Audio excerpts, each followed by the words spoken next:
गोवा के chief minister साहब प्रमोद सावंत जी ने गोवा पे नेशनल सिक्योरिटी एक्ट लगा दिया है। क्या आपको मालूम है कि यह क्या कहलाता है?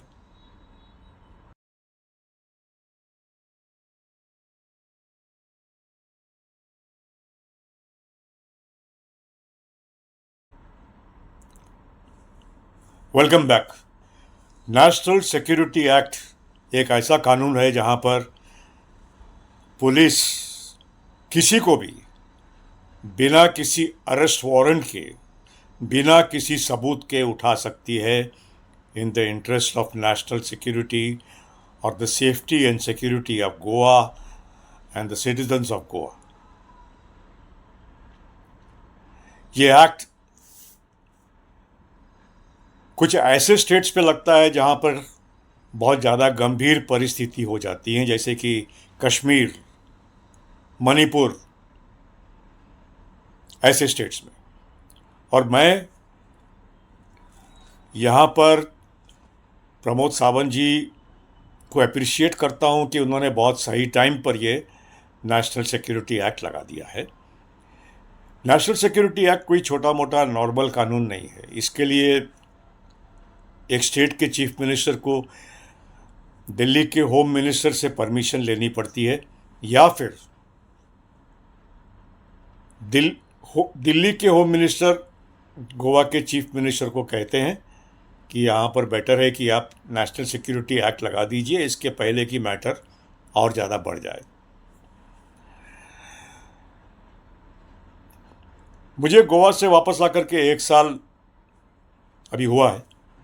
तभी स्थिति ऐसी ख़राब नहीं थी, बिल्कुल ही ख़राब नहीं थी, लेकिन मैंने नोटिस किया कि कुछ ख़राब हो रही है। कुछ लोग बाहर से आकर के एक अपना गैंग, एक कार्टेल, एक ग्रुप बना रहे हैं और मनमानी कर रहे हैं।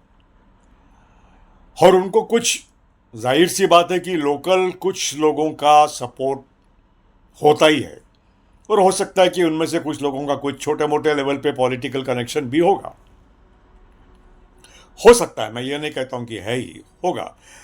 क्योंकि हर कोई, चाहे वो बिजनेसमैन है या पॉलिटिशियन है या कोई भी है, वो अपने वेस्टेड इंटरेस्ट के लिए बाहर वालों को बुला भी सकता है, उन्हें पनाह भी दे सकता है, उन्हें डायरेक्टली या इनडायरेक्टली सपोर्ट भी कर सकता है। ये एक ह्यूमन नेचर है। गलत है, लेकिन एक ह्यूमन नेचर है। तो ये एक्ट ज़्यादा करके वो लोगों को, जो लोग गलत धंधे पे हैं, जैसे कि गैम्बलिंग, मटका, drugs, possession of weapons, supplying of weapons, terrorism,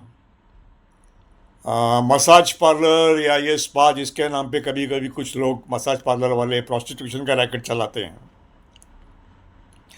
उसके अलावा वो लोग, जो लोग धर्म के नाम पे या जाति के नाम पे टेंशन बढ़ाना चाहते हैं स्टेट में या देश में, और इसके पीछे ये जितनी भी मैंने गलत काम बताए हैं, ये लीगल काम, हो सकता है उनमें से कुछ लोगों के पीछे हमारे दुश्मन देश के इंटेलिजेंस एजेंसीज भी होंगे। ये नेशनल सिक्योरिटी एक्ट ऐसे ही कोई नहीं लगा देता है। हाँ, मानते हैं कि क्राइम कुछ बढ़ गया था पिछले 1 साल में गोवा के अंदर, लेकिन ये क्राइम हम देख रहे थे कि इसका टेम्पोग्राफ ऊपर जा रहा था और गोवा का नाम भी खराब हो रहा था पूरे देश में और विदेश में। और इससे मैं श्योरली ये समझता हूँ कि सुधार आ जाएगा। फिलहाल ये नेशनल सिक्योरिटी एक्ट जो है वो 3 महीने के लिए लगाया गया है। अगर स्थिति कंट्रोल में आ गई तो 3 महीने के बाद हटा दिया जाएगा, और अगर नहीं आई तो ये 12 महीने के लिए एक्सटेंड हो सकता है। तो उन लोगों को, जो लोग गलत काम में हैं, उनको ये बंद कर देना चाहिए। और चीफ मिनिस्टर प्रमोद सावंत जी मेरे ख्याल से कम 1 साल के अंदर 2 बार तो मंच के ऊपर बोल चुके हैं कि बाहर वालों की वजह से गोवा का नाम खराब हो रहा है और यहाँ पे लॉ एंड ऑर्डर सिचुएशन भी खराब हो रहा है। और जाहिर सी बात है, क्योंकि the people of Goa are beautiful people, मैं पूरे इंडिया में घूमा हूँ और घूमता हूँ। इतने नेक और प्यारे इंसान जितने गोवा में हैं वो पूरे मुझे कहीं नहीं मिले। और एक खूबसूरत जगह है, उसकी खूबसूरती बनाए रखनी चाहिए। और हम सब सिटीजन्स का, चाहे गोवा के नागरिक हों या भारत के नागरिक हों, हम सबको, गोवा के गवर्नमेंट को, गोवा की पुलिस को और गोवा के गवर्नमेंट एजेंसीज को इसमें हेल्प करनी चाहिए, सपोर्ट करना चाहिए। ये नहीं कि जैसे कि मैंने कुछ देखा कि कुछ लोग अभी आर रोना चालू कर दिए हैं कि हमारी सिविल लिबर्टीज़ का क्या होगा, हमारे सिविल फ्रीडम का क्या होगा। अरे भाई, तुम्हारी सेफ्टी सिक्योरिटी ज़्यादा इम्पोर्टेंट है या तुम्हारी सिविल लिबर्टीज़ ज़्यादा इम्पोर्टेंट है? बस आप ज़िंदा रहेंगे, खुश रहेंगे, आपकी प्रॉपर्टी सेफ रहेगी, आप सेफ रहेंगे, आपकी फैमिली सेफ रहेगी, तो ही तो आपकी जो जो भी सिविल लिबर्टीज़ हैं तभी काम में आएंगी ना। तो ये कोई परमानेंट कानून तो है नहीं। ये तो 3 महीना, ज़्यादा नहीं ज़्यादा 6 महीना, और ज़्यादा हुआ तो 12 महीना। 12 महीने में तो आराम से आ, गोवा की पुलिस, गोवा की गवर्नमेंट एजेंसीज स्थिति को एकदम नॉर्मल में ले आएंगी, ये मेरा मानना है।